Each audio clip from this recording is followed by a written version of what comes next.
Welcome to Behind the Paranormal with Paul and Ben Eno.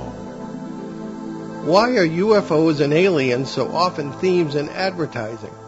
How long has that been the case? Outside of movies, is any advertising based on real cases?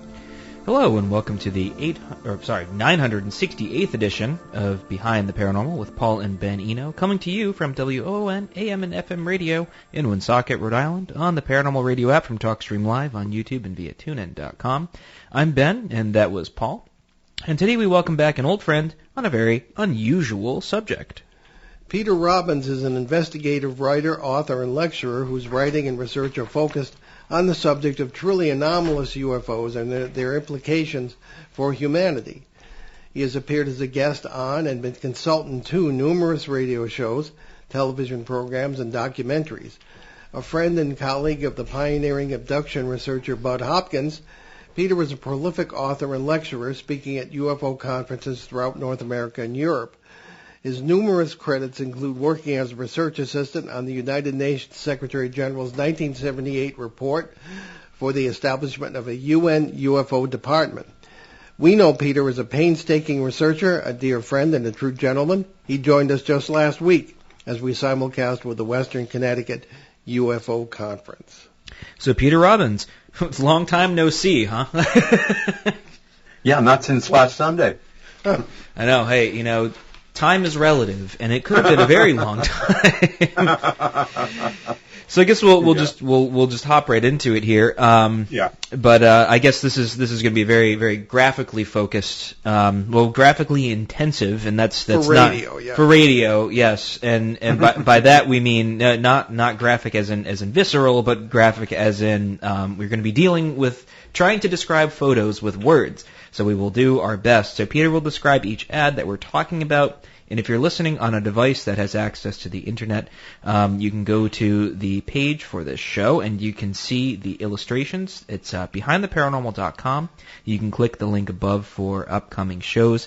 This one will be right at the top, and you'll see a link for the talking points / illustrations, and that will take you right there. And if you're watching on via YouTube or streaming us with video, I'll be switching back and forth between Peter's wonderful visage and the visages of those ads. So Peter, give us some background on UFOs in advertising. The ridicule the subject enjoyed until recently didn't seem to extend into selling things, it seems. Yeah. Like a lot of people who are interested in the subject, at some point, fairly early on, and that probably for me would have been in the later 1970s, I noticed occasionally that there were ads for whatever featuring aliens and UFOs. And I didn't give it a lot of thought, but as a kind of natural archivist, I would clip those ads. And we're talking now primarily about newspaper and primarily magazine ads. Of course, right now, print magazines are an increasingly endangered species, as are print newspapers. But back then, that was the way it was. And the more I collected, the more I became just interested in what was going on behind the scenes with Madison Avenue, so to say, in the advertising industry. Did they know something we didn't? Or did it come down to the simple fact that their field research and keeping a pulse on the popular culture, which the advertising industry is, of course, very good at, that they simply began to realize that if people see these kinds of images, whether or not they're portrayed in a realistic, respectful way, or more often than not, a lighter-hearted manner, they will stop. And if you can get them to stop, then maybe you can get them to buy something. Key to our growing up and going into a record store and flipping through a zillion albums, if we would stop on one particular cover, there was a foot in the door that we might buy it. So this became a major research project for me, but ceased before 2017, when, as you've just mentioned, things began to change in terms of the way that the world perceives the UFO, UAP subject and giving it, if not more credence, more respect. So I don't know how continuing ads, and again, most of them are not in print now, they're broadcast, has changed in character, if it has changed, since that transitional moment in late December of 2017, when the world started to let go of associating ridicule immediately with the subject. Anyway, at a certain point, I contacted a number of colleagues here and abroad and said, do you see these ads in your local publications or your country's publications? And if so, do you do what I do and pull them out and put them in a file? And many of my colleagues said yes. I said, can you scan those for me and send them to me? And that gave me the beginning of the database that I started to work off of. Within the research community, there have been two prevailing attitudes. The first is that, again, that Madison Avenue knows that this imagery sells and that they have no secret agenda, that whatever it is that they can throw up there that might get people to buy product, they will do it. They know this is one of the subjects, and that's all there is to it. The other is there more to it?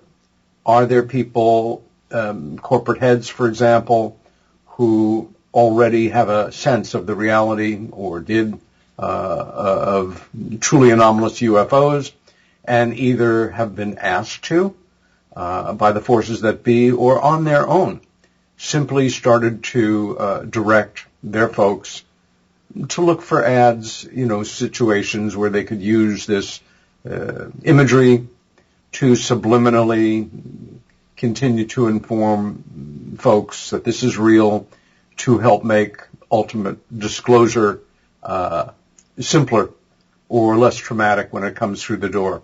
Any questions so far, gentlemen? Well, how far back, Peter, does that sort of advertising go, have you found? The earliest examples I was able to find go back to the late 1960s, with a resurgence in the later 70s, and then after, I guess about 1987, the year that both Whitley Strieber's Communion and Bud Hopkins' very powerful case study, Intruders, were published, and then shortly after that, the movie based on Communion, and by this time, the Travis Walton story going into film, that a surprising number of companies, and they could be, a tiny mom and pop company or a major multinational company, not only went into using this imagery, but specifically imagery related to alien abduction. And it continued on until really I laid this project aside probably about 2012, 2015 or so.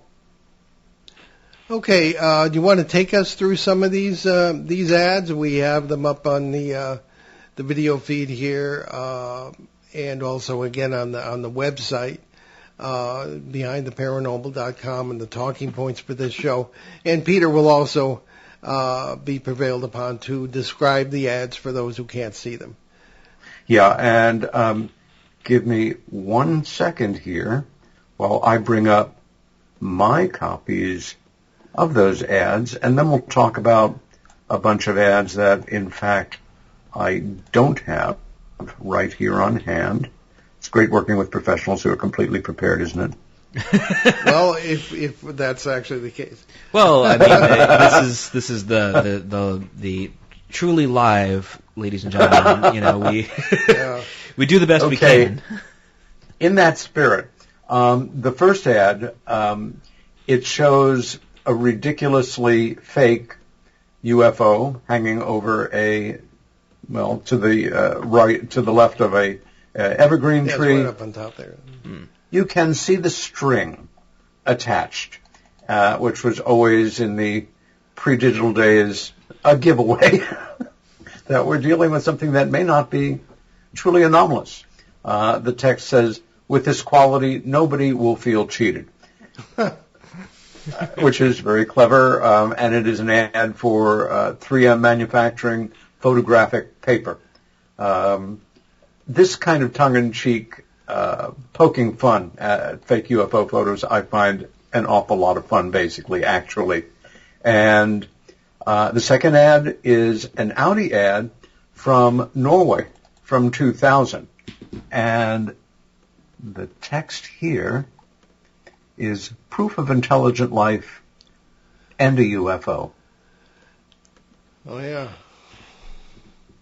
Again, this playful quality that works so well in a very stripped down kind of advertising.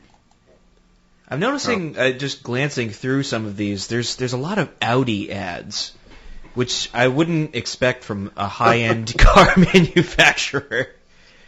It says something maybe about the European sensibility as opposed to the American one. I don't think, number one, they were nearly as concerned as, say, Chevrolet or Ford might be, that they were associating themselves with a topic that's ridiculed. It was simply clever and funny and got you to stop and pay attention. And the third ad is a Spanish auto ad from 2007, and the text there is, "Nobody will believe you've seen a price like it." They don't even have a car in that ad. Exactly. Well, unless the flying saucer there is the car, then that is... Well, not yet. Well, no, the car is in the lower right, very discreetly tucked away in a yellow circle. Oh, I see. Yeah, okay. So it's just a kind of sleight of hand. Again, very clever and as simple as it can be. And more often than not, the formula is less is more. So we go now to an ad in Spanish from 2008, and a company in Honduras. I am embarrassed to say I don't know what it's for because I don't read Spanish. Do either one of you? Well, we looked it up. It's an electronics store. There you go. The big website and stuff now. It actually, this Ben-Day dot, which a lot of people are simply not familiar with today, but what we grew up with. This was the way of printing photographs in newspapers going back to even the late 19th century. And it reminds me of one of the most famous print ads that you and some of your listeners who are old enough will remember, for Colombian coffee. And it was a grainy, sort of black and white UFO-shaped object in the sky, less focused than this, and it was put out by, I think, the Colombian government's coffee council, and the text was fabulous. It simply said, "We know why they're here." Yeah, it's I'm not getting electronics out of this, but it's a scene with I guess a UFO hovering over the treetops, and then the sky above, and I can't read the Spanish. It's because, as you say, Peter, it's kind of a grainy newspaper ad, but we get the point. Yeah. The nation of Singapore is one of the strictest nations in the world. They probably have among the very lowest crime stats, high standard of living, but it's draconian. You can go to jail for chewing gum and spitting it out on the street, and that's not an exaggeration. And you'd think they have no axe to grind with this subject, but we have a very clever one here. They were among the first countries to start to institute national anti-pollution policies and the equivalent of, a higher and higher awareness of carbon. And what we have here is atmospheric pollution attacks everyone, and some poor alien is in great distress here. And this is Singapore as an entity putting out this ad, and we have a shocked coffee drinker there with his partner down for the count. This is the oldest one I have here, and it's very Flintstones in a way, but years before that show. It goes back to the earlier 1960s. It's from the American Independent Light and Power Company, and ain't that cute? This was the most interesting to me. We have a 1950s, 1960s house with a a family flying like the Jetsons Yeah. in a UFO type craft, and everybody's looking up and everybody's happy, and more power to you, it says, from the U.S. energy industry. It's also so geared to that moment in American cultural history. Mom is obviously coming back from shopping. We have the bag of groceries on the seat in the flying saucer next to her. And, of course, the family beagle has its own seat in the back of the car as well. A literal nuclear family. Well, the funny thing is that when we were kids, and I'm sure you were no exception, Peter, we all thought we'd be flying around by now in these things. Of course. Jetpacks. But Where are our jetpacks? Think of the air traffic control nightmares. This is why we're not. No one ever thought about the logistics of jetpacks and how does that work? flying saucers. Bodies would be raining from the sky. Be bothered by that practical consideration back then. Again, jetpacks, we were seeing them in, Popular Mechanics in 1960, and they have them. We know they have them. We've seen them on YouTube. Oh, yeah, you can get them if you have the money. There's one that works by water. And as a matter of fact, it's used by rescue personnel, EMTs and first responders in Scandinavia. I'm actually fairly sure I've seen people who are on the wealthier side of the income spectrum having them as the prices recreational. Are coming down. You know what to give me for Christmas, Ben? A water jetpack? Yeah, I'd love to have one of those. I love flying. It's airplanes I can't stand. But this next one, I don't think American advertising agencies, it's not a matter of courage. It's sort of a cultural support. I will say that I wish that I could show, and I think years ago when I gave this talk in Exeter, I did show video for a Mexican airline. It was a series of 3 videos, and besides making me laugh and considering that if I was in Mexico, I might fly this airline because they had a sense of humor, even if it was dark. In the 3, the first one is 2 pilots are flying along, and all of a sudden there's an alien on their windscreen, smiling and tapping. Just like, hi, how are you doing? And either with the wiper blade or whatever, the pilot gets rid of the alien. We see in the follow-up video commercial, the alien is returned to the windscreen and now looks somewhat perturbed and disappointed. The pilot once again dispenses with the alien. The 3rd time, the alien is back. The pilot tries to get rid of it. The alien shakes his head no, touches the windscreen, and you see the cracks start to radiate throughout the windscreen. And then you know things are going to go very bad for the pilots for not having been nice to the alien. Oh, dear. Now, the airline industry in America does not make jokes about plane crashes to sell flights. So that had a very special place in my heart. And this next one, which is an ad from an Argentine advertising agency, stating that the extra bright since 1942. The ad is from 2008. Isn't that nice? Yeah, I don't know if I get this. I don't either, and I don't care. It's you have a flying saucer type thing. I think it's actually a polish, nugget polish there in the lower right. Oh, okay. But again, the craft is on fire, and there are beams coming out of it or hitting it. Or it's open to interpretation. It will need a good polishing, what's left of it when it crashes, or we're just missing it culturally, but I could not share it with you. Guess you have to live in Argentina. Then we get wonderfully blunt. You guys may know from your scholarship in UFO studies that the very first book on Roswell was co-authored by the famous Charles Berlitz, the founder of the Berlitz language schools. And here we see Mr. Berlitz's operation return to that theme with an ad for the language school from 2009. And we have an alien who's rather comical with 4 eyes or something, and pincers for hands, apparently singing the praises of the Berlitz language school. All right. And the undercurrent there is the most dangerous creature in the world, in the universe. And then we learn that as long as you speak to him in Chinese, everything is okay. Mostly. Yeah. So it may also be a commentary on the relationship between the United States and China, that business people should learn Chinese so that they are not dealing with the most dangerous creature in the universe. But it's really in your face. This is a very blunt it is. ad.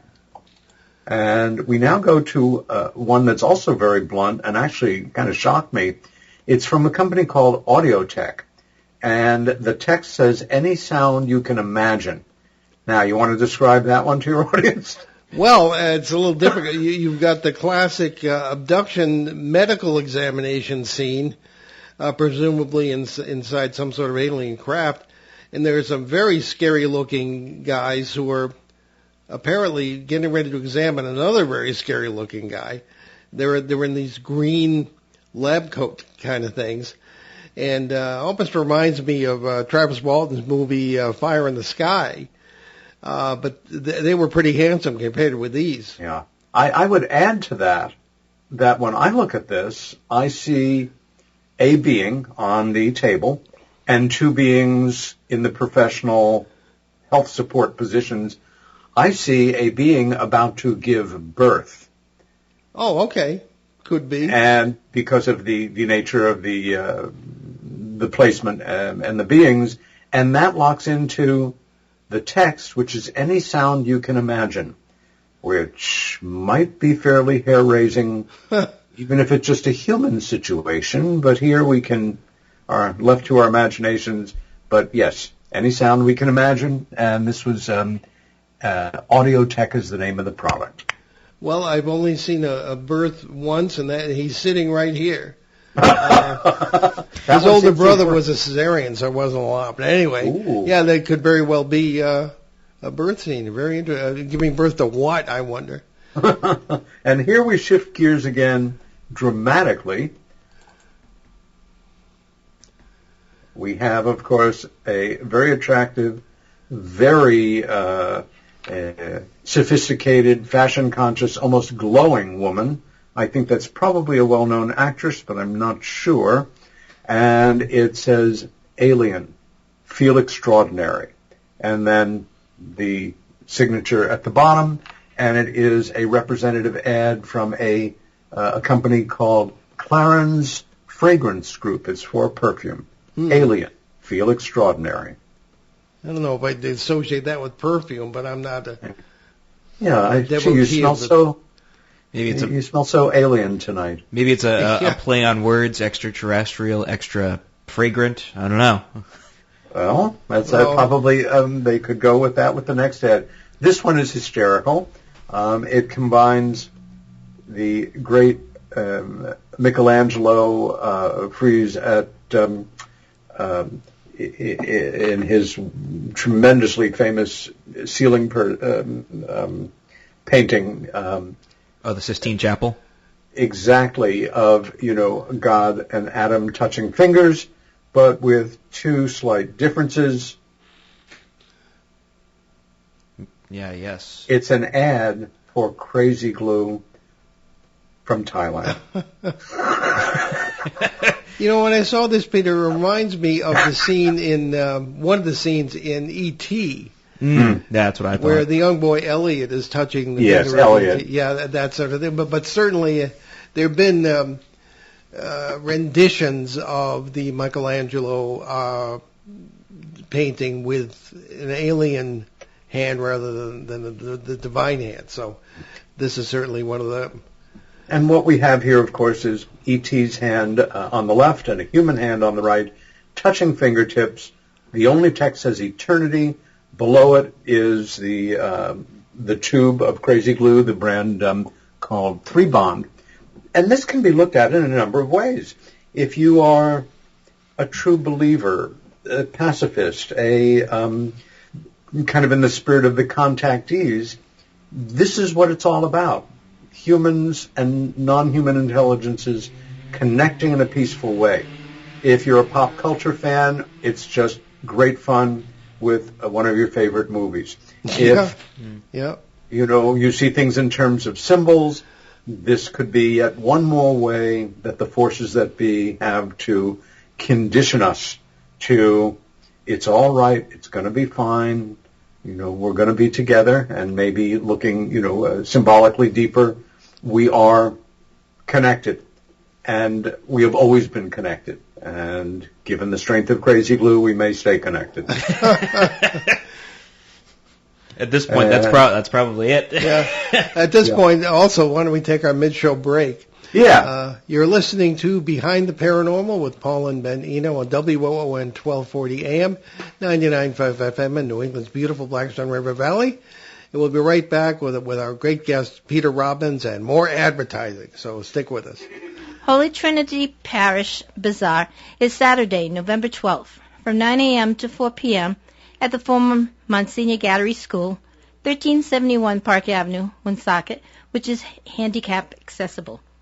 There will be gift certificate raffles, split the pot, theme basket, special raffles, also home baked goods and fudge, handmade items, crafts, gift items, books, jewelry, knitted items, and much more.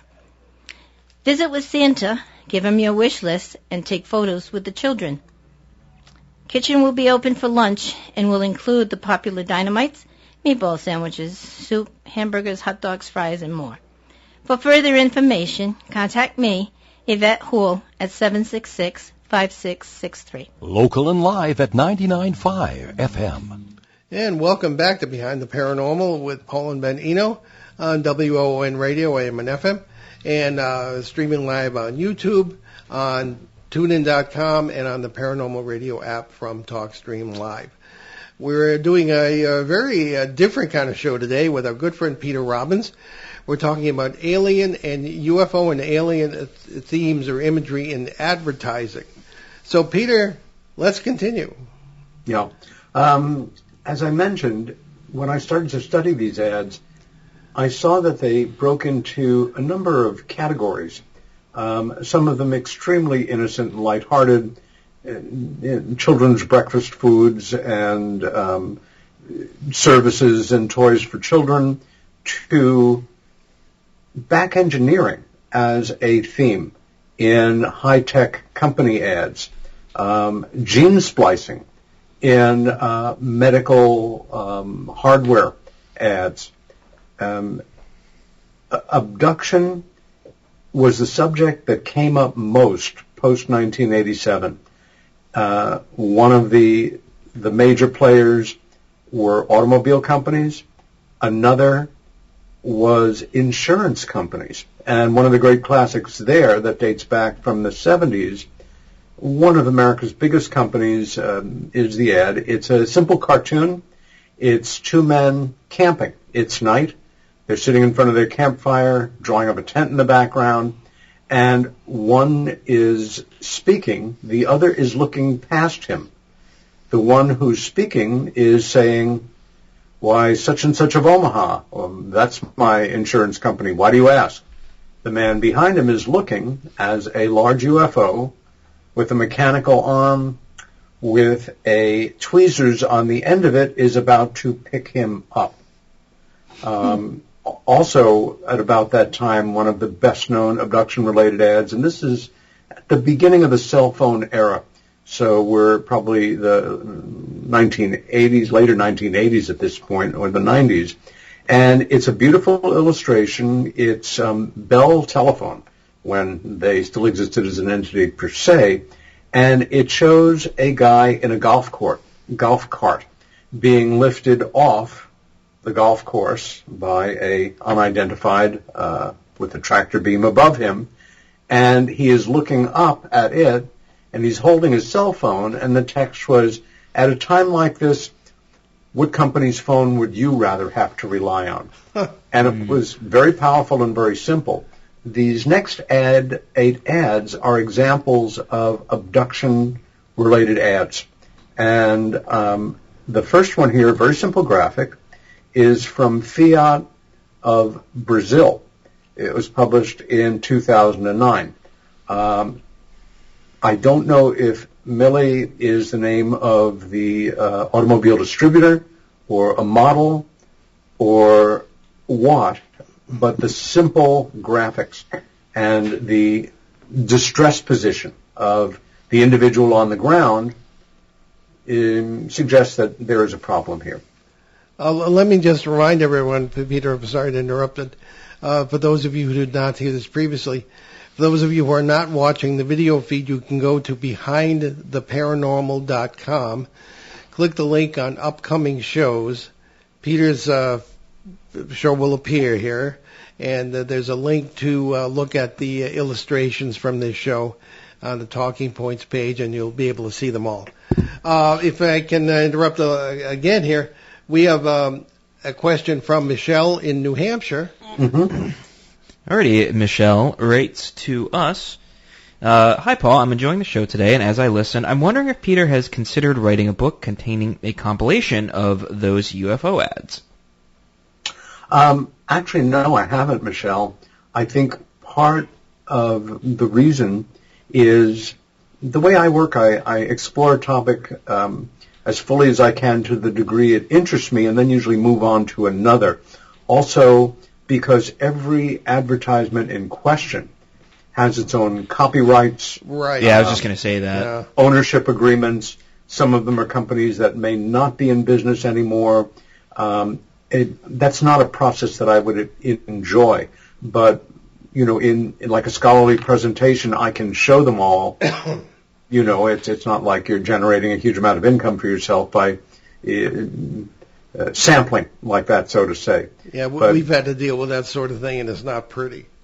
And, as our family book publishers, when we were inadvisedly drawn into that industry years ago. Oh, boy. Well, our next image is from Ecuador.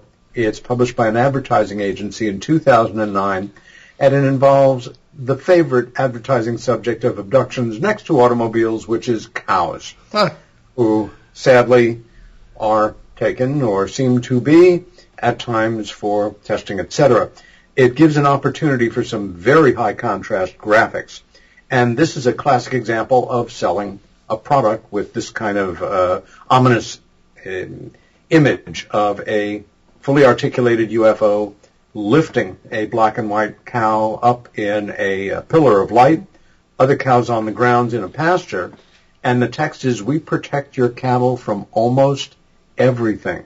And the company is Ideal Ambrec, and it manufactures the strongest barbed wire there is. Now, as we see, the text is correct. We protect your cattle from almost everything. Yeah, I don't see how barbed wire can prevent UFOs from taking your cattle. Well, there's something we considered doing. There is a very interesting model that is a working electric model that is meant for model train layouts, and you put it on your farm on your train layout, and it's a motorized UFO that's lifting a cow. Off the ground, and then the alien is down there arguing with the farmer and the dog. Oh no! And so we were considering getting that and putting it on our book table at With some good of these cause. events. Yeah, so maybe you'll see it next year at Exeter. I don't know. Put me down for one too. Because when we were kids, for me, one of the great joys of childhood toy memories was the Hanukkah where I was given a Lionel train set. Oh yes, that was that was the state of the art. but they didn't give you any aliens or cows, right? No, I was going to say it was not even I'm sure a thought in the originator's mind, who probably hadn't been born yet. Yeah. But that's something that could get people back to the train table.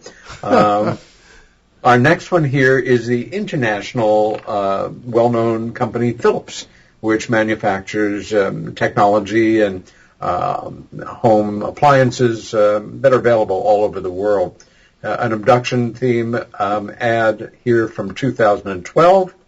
The text, once again, we see a cow being lifted up into a waiting UFO, and the text at the bottom, very simple box, shows the vacuum, shows the logo, and it says, performance, our strongest yet. Are they suggesting that aliens are using Philips vacuum cleaners to do this? Well, You never know. or it has a great deal of suction power, whatever. Maybe we're wrong about our technological idea of it being lifted by anything but. You'll be saying to here's the yourself, Philips. holy cow. The next one is from Chalupa Hot Sauce. It's an ad from Singapore again, from 2010, and it identifies itself as rescue food. It's a very large bottle, so large that it is broken down the fence. Cows are hiding behind it, while one cow is, yes, you are psychically correct, being lifted up into a waiting UFO. This theme has absolutely permeated the entire advertising world all over the world, and I find that fascinating. Yes, indeed. So the suggestion is what? The cow should throw the bottle at the UFO? I don't know. Well, I think it's saving the flavor. Oh, okay. Exactly. And we now go to an abduction ad, themed ad from the Dominican Republic. Once again, we have in this case, a car being lifted into UFO, and whatever text it has, but it speaks for itself, and yet once again, being taken is the theme to help sell products. Or, again, is it about conditioning? These next four are part of an ongoing series from a company, an American company, I think, called Long's, and they make different kind of sauces. And what we see here is a UFO, yes, lifting from the ocean, a whale and other large fish. It says Close Encounters of the Third Kind, and the product that they are selling at the bottom is horseradish sauce, which, of course, goes very well with abducted fish. Yes, couldn't agree more. And here we see, perhaps in a more enlightened culture, the saucer is abducting an assortment of vegetables, and very colorfully rendered, all in their cone of light, Close Encounters of the Third Kind. So was this associated with the film? The font is the same as that of the film, so they must have been have some sort of relationship with the Spielberg or somebody. It may well have been. In my more formal talk, I draw lines between Nabisco and Kraft manufacturing, especially with cereals and crackers, with special limited edition, which I find so funny in terms of food products. Oh, I'm so glad someone else does too. McDonald's is bringing back their fake, pork rib sandwich. It's a special edition. It's only going to last so long, so sleep in the McDonald's line tonight so you can get these marvelous products. Again, easy enough to make tie-in deals like this, and the Spielberg organization was very clever at it. And we have our last Long's sauce here. This one is pork, fowl, beef, and that's not a walrus. I don't know. I don't know. Somehow that just doesn't fit into the food group, but it's a bit amorphous there. Chicken, in the upper pig, left. Yeah. Anyway, they all go great with Long's horseradish sauce. And I have saved, again, as you know, I wasn't able to access my master file of these. I need to transpose it in some ways. It's so long ago since I did it. But the last image that I've saved here is one of my all-time favorites. It's from Cuba, a bank there in 2009 called Banco Financiero. Now, this is right after, the market crash, but at the same time, the economy in Cuba may have been very separate. Graphically, it's spectacular, and the message is poignantly hysterical. With that, well, we have a a graphic here. I somehow wouldn't associate this with a bank, but you've got several UFOs shooting beams down and destroying a city. Oh, yeah. It looks like the Ukraine. And the central image, though, is on a building yet to be destroyed, is a billboard that says, and with the bank's logo, whatever happens, you'll earn 8.5%. And I thought, shit, that is a long time ago. Remember the FCC. But isn't that glorious in all of its destruction? And yes, once again, this is not America. Bank culture in America does not advertise like this. No, it doesn't. But that's the last ad in our graphics. And again, behindtheparanormal.com, for those who haven't been able to see them, go to that and you'll see on the upcoming shows page this show and a link below that to the Talking Points page and these illustrations for this show. Peter, that's such a fun subject here, I think. Yeah, it is. And I'll tell you, as I continued to do it, my mind shifted. I had started with the idea that this was all kind of happenstance, that having worked a summer for a small advertising agency in New York City, in that summer between high school and my first year of university, a little personal window in, just generating ideas that will sell products. But I came upon a series of ads. Again, you may vaguely remember, I think they're from the late 80s. Every search that I did, they were television ads. It was a pair of them. I was unable to find them, and they really intrigued me. They were for Dockers Pants, which is a branch of the Levi's company, a huge multinational, and it was all cinema verite, very grainy black and white. The camera was kind of a party scene camera from about the knee to the chest. And there's a lot of background noise and people moving around, obviously wearing Docker pants.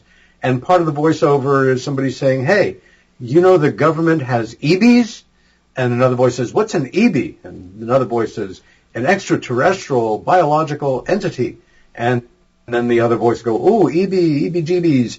And the ad ends. And I thought, wait a minute. The term EB, EBE, for extraterrestrial biological entity, at that time was not part of popular culture.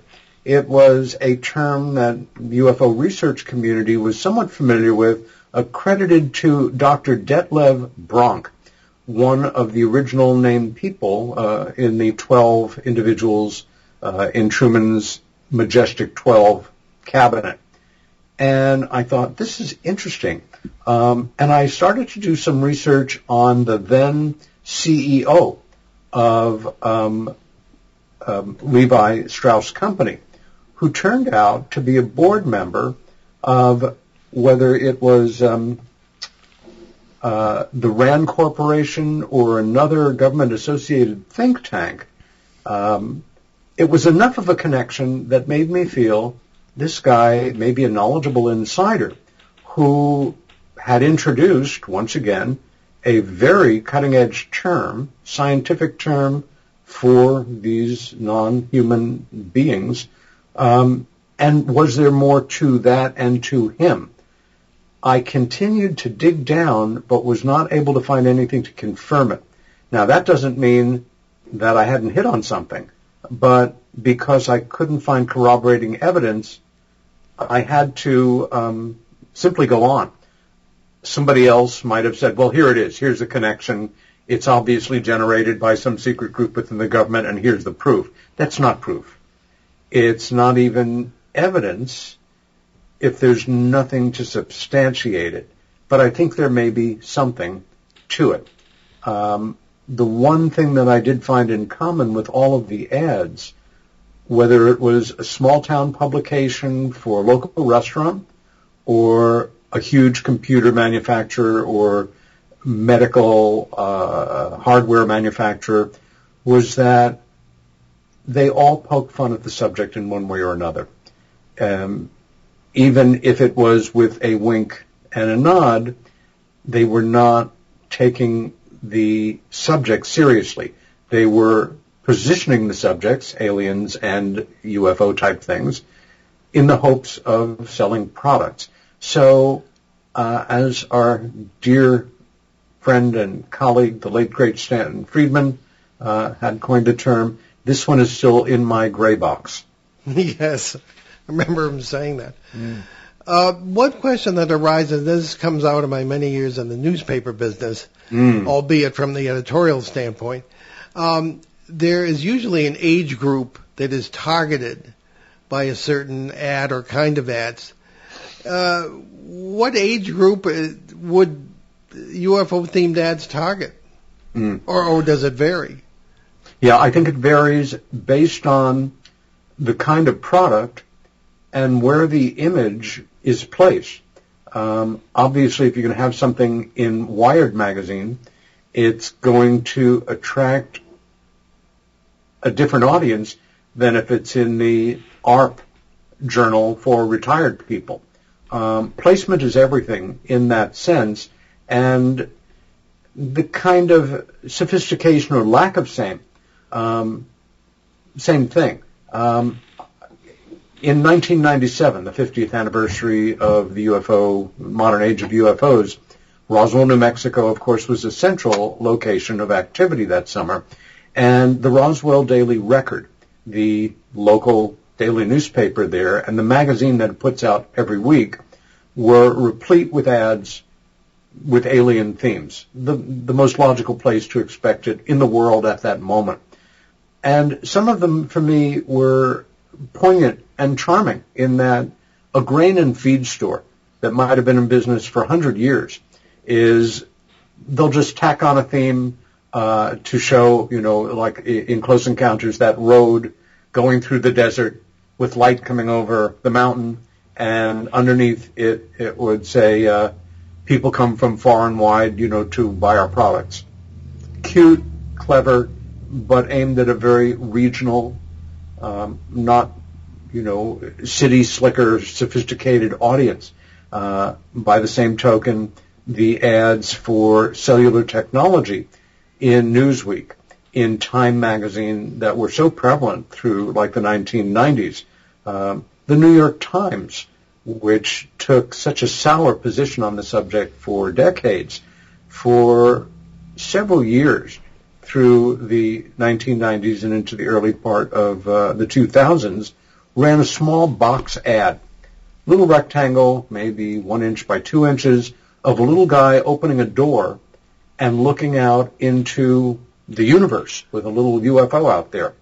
They must have run it 500 times, and I'm not exaggerating, just where they needed a space filler and, subscribe to the Times, that kind of thing.